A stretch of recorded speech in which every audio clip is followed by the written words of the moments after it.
Chapter 23. And Paul, earnestly beholding the council, said, Men and brethren, I have lived in all good conscience before God until this day. And the high priest Ananias commanded them that stood by him to smite him on the mouth. Then said Paul unto him, God shall smite thee, thou whited wall. For sittest thou to judge me after the law, and commandest me to be smitten contrary to the law? And they that stood by said, Revilest thou God's high priest? Then said Paul, I wist not, brethren, that he was the high priest. For it is written, Thou shalt not speak evil of the ruler of thy people. But when Paul perceived that the one part were Sadducees and the other Pharisees, he cried out in the council, Men and brethren, I am a Pharisee, the son of a Pharisee. Of the hope and resurrection of the dead I am called in question. And when he had so said, there arose a dissension between the Pharisees and the Sadducees, and the multitude was divided. For the Sadducees say that there is no resurrection, neither angel nor spirit, but the Pharisees confess both. And there arose a great cry, and the scribes that were of the Pharisees' part arose and strove, saying, We find no evil in this man, but if a spirit or an angel hath spoken to him, let us not fight against God.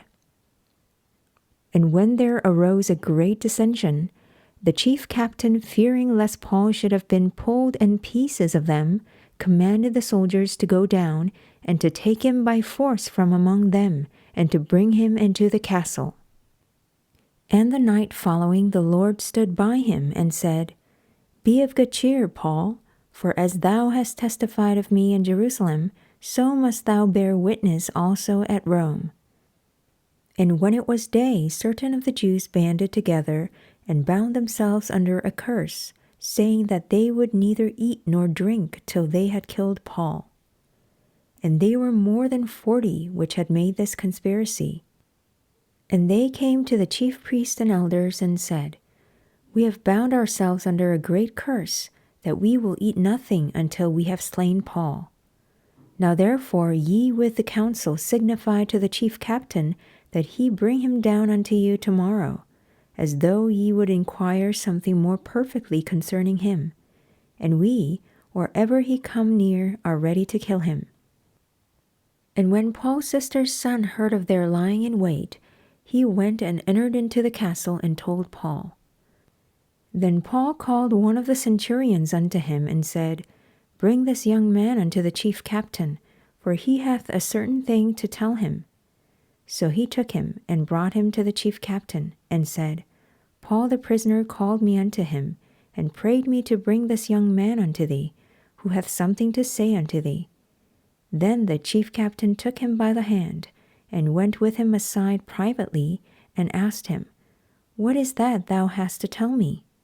And he said, The Jews have agreed to desire thee that thou wouldest bring down Paul tomorrow into the council, as though they would inquire somewhat of him more perfectly. But do not thou yield unto them, for there lie in wait for him of them more than 40 men, which have bound themselves with an oath, that they will neither eat or drink till they have killed him. And now they are ready, looking for a promise from thee. So the chief captain then let the young man depart, and charged him, See thou tell no man that thou hast showed these things to me. And he called unto him 2 centurions, saying, Make ready 200 soldiers to go to Caesarea, and horsemen 70, and spearmen 200, at the 3rd hour of the night. And provide them beasts, that they may set Paul on, and bring him safe unto Felix the governor. And he wrote a letter after this manner. Claudius Lysias, unto the most excellent governor Felix, sendeth greeting. This man was taken of the Jews, and should have been killed of them. Then came I with an army and rescued him, having understood that he was a Roman. And when I would have known the cause wherefore they accursed him, I brought him forth into their council, whom I perceived to be accused of questions of their law, but to have nothing laid to his charge worthy of death or of bonds. And when it was told me how that the Jews laid wait for the man, I sent straightway to thee, and gave commandment to his accusers also to say before thee what they had against him. Farewell. Then the soldiers, as it was commanded them, took Paul, and brought him by night to Antipatris.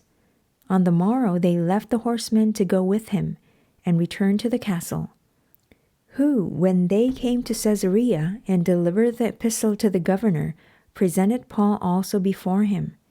And when the governor had read the letter, he asked of what province he was. And when he understood that he was of Cilicia, I will hear thee, said he, when thine accusers are also come. And he commanded him to be kept in Herod's judgment hall.